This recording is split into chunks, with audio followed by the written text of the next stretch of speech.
எனக்கு அன்பான தேவி பிள்ளைகளே, நேற்றைய தினத்தின் தலைப்பையொட்டி தொடர்ந்து நாம் வாசிக்கலாம்.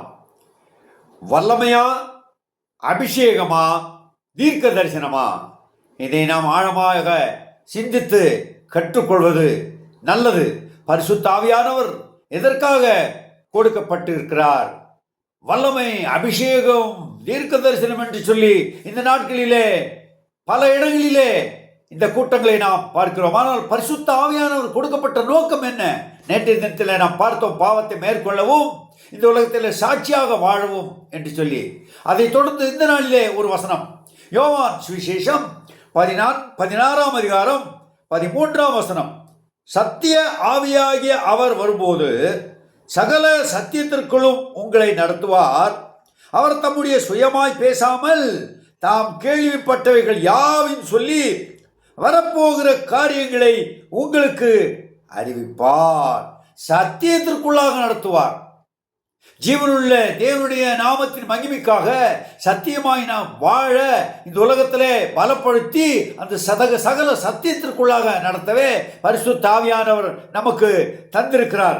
அதை தொடர்ந்து இன்னொரு வசனத்தை நாம் வாசிக்கலாம். பிலிப்பிற்கு எழுதின அந்த நிருபத்திலே 2ஆம் அதிகாரம் 14ஆம் வசனம்.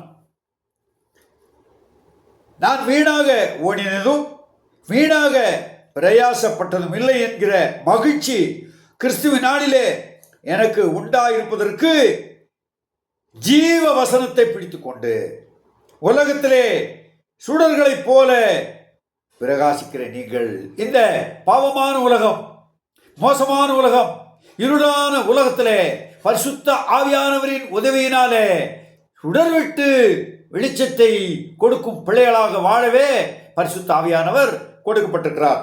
அதற்கு கீழே உள்ள வசனம், கோணலும் மாறுபாடுமான சந்ததியின் நடுவிலே குற்றமற்றவர்களும் கபடற்றவர்களும் தேவனுடைய மாசற்ற பிள்ளைகளாக இருக்க, குற்றமில்லாதவர்களாக கபடில்லாதவர்களாக தேவனுடைய பிள்ளைகளாக இருக்கவே பரிசுத்த ஆவியானவர் கொடுக்கப்பட்டிருக்கிறார். இந்த நாளிலே அது வித்தியாசமாக போதிக்கப்படுகிறது. நாம் எச்சரிக்கையாயிருப்போம்.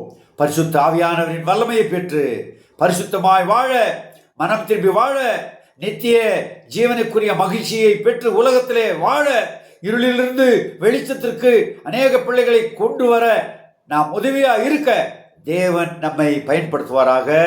ஆமேன், ஆமேன்.